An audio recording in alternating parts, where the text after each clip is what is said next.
I'm like 80% sure I have an eye infection at the moment, so if my eyes look really bloodshot, it's not 420, I'm literally just diseased. Hi guys, how's it going? I am filming a video.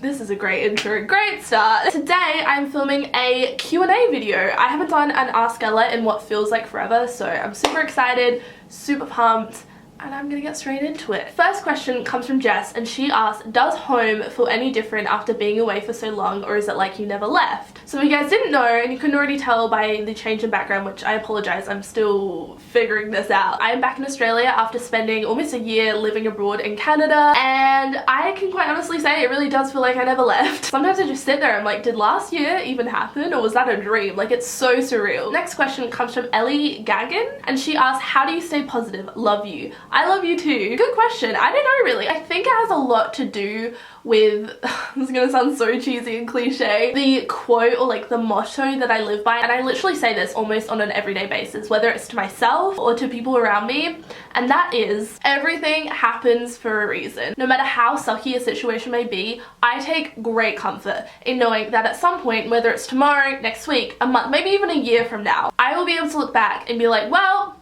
this was a really shitty situation, but if it didn't happen, it wouldn't have led to this. It keeps me in a positive mindset, and hey, maybe I'm just really naive, maybe I'm in denial, but it helps. Josie.bear? She asked, are you going to stay with your boyfriend from Canada and have a long distance relationship, or is it over now you're back home? Love you. I love you too. We are still very much together. If you guys didn't see, we did the boyfriend tag about a month ago now.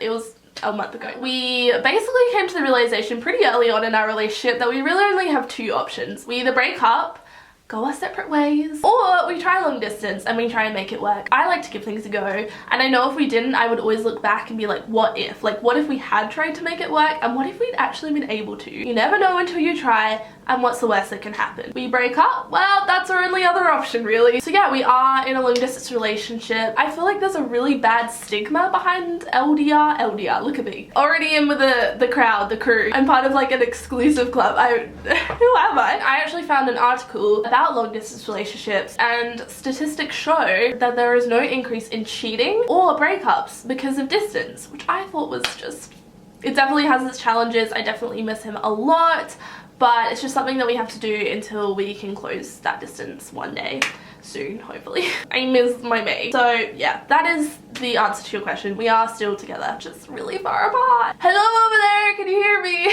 He can't hear me, he's fast asleep. Time difference, it kills. Next question comes from Chelsea.Mayer, and she asks, any advice for staying organized and keeping up with everything? Good question that I do not have the answer to. If you happen to find out, please hit me up, share your wisdom with me. I actually really love being organized. I love writing to-do lists and planning. Probably my best advice is to get a planner if you don't have one already. Not enough people have them, and it actually makes me sad and anxious. Like, how can you keep everything in your mind? If I have to keep more than one important piece of information in my mind at once, I get overwhelmed. So planning really helps me. I have the Erin Condren Life Planner. It's kind of ridiculously expensive, but I love it. I have this really bad habit of like meticulously planning and then either forgetting or just completely procrastinating and not following through with any of my plans. But yeah, I guess a planner is my only advice to you, because I am not a very organized person. Lucy Elizabeth _73 asks, whose reaction was your fave when you surprised your family? So if you guys didn't see, in my last video, I uploaded a whole like vlog kind of montage of my return home. No one knew I was coming home, so I surprised all of my family and a bunch of like my really close friends. I'll have it linked down below in case you missed it.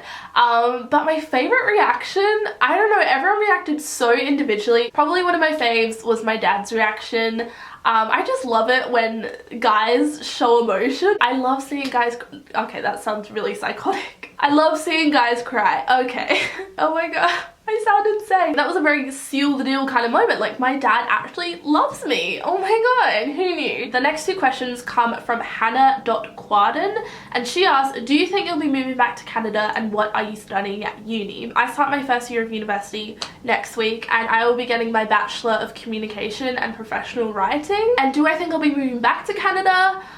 Maybe one day. I would love to. Canada has a very special place in my heart now. I love it there. I love the seasons, the people, just the vibe. Like, it's a really beautiful place. I would love to live there one day, but probably not for the next few years. Dolores Yip asked, will your boyfriend visit Oz? Yes, it's official. Flights are booked. It's happening. He'll be here in May, which is so exciting. It's like 2.5 months or 10 weeks as I like to say, just because it sounds a lot sooner. He gets into Sydney on May 5th, so I'll be flying out there. We'll be spending like a few days in Sydney together, and then we'll be flying back together to Adelaide, and he'll be spending like 6 weeks with me and my family, which is so exciting. Leah Tolsma said, how do you recommend traveling on a budget? PS, you're hilarious and I kind of want to be your best friend. Thank you, that is so sweet. I am probably not the best person to answer this question, to be honest. I've never, you know, traveled around Europe, backpacking for 3 months, trying to find the best deals and flights and trying to like coordinate all of that. I've never had to do that. I've always gone from point A to point B. So a budget is never really an issue. I just kind of have to pay what I have to pay. I guess my only advice is to do your research and try and travel on either a Tuesday or a Wednesday or even a Thursday. Those are typically the cheapest days to fly, and those are the days that I always travel on. That's my one and only tip. Next question comes from Hannah Frost 11, and she said,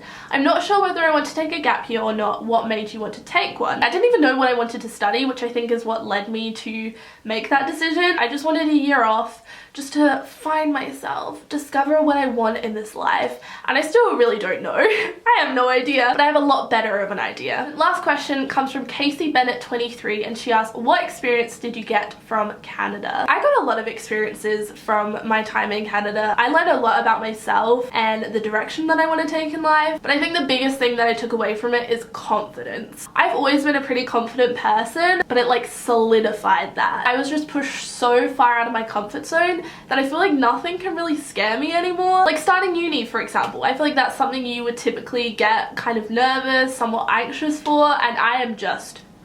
And there have been moments over the past few weeks where I'm like, oh, like uni, and I just remind myself like, dude, dude, you traveled to the other side of the world by yourself to a country that you've never ever been to before with no one you've ever met at 18 years old. Like, you can do anything. I think that's the biggest thing that I took away from it, that I'm a lot more capable than I realized. Like, I can literally make a life for myself in a strange foreign country, and like that's a pretty cool thing. I'm just really proud of myself, and I just have a lot of confidence in what I'm doing and who I am as a person, and it's just been a very enlightening experience, and I'm really glad I did it. I really am. So yeah, I hope you guys enjoyed watching this video. If you did, give it a thumbs up, and I will see you in my next video. Bye! Thumbs up or you die. Oh, that was violent, sorry.